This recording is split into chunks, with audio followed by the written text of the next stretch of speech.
Welcome. In this tutorial, we will show you how to unlink your Facebook or Google account from Pokemon Go.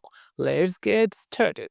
First, open the Pokemon Go app on your device. Next, tap on the Pokeball icon at the bottom center in the screen to open the main menu. From here, tap on Settings in the top right corner. Find the linked account option.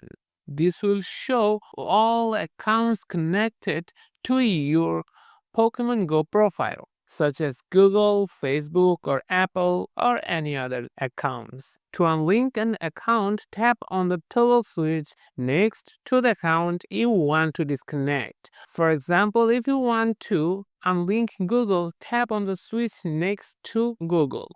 If you want to unlink Facebook, do the same.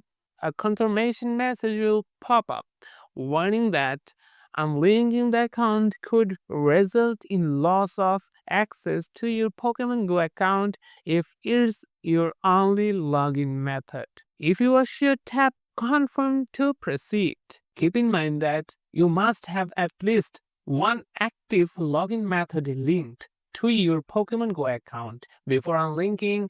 Ensure another method such as your Pokemon Trainer Club or Apple ID or any other account is already connected. Once confirmed, the selected account will be unlinked and you will no longer use it to log into Pokemon Go, and that's it. You have successfully unlinked your account. If this video gets helped, don't forget to like and subscribe for more quick tutorials.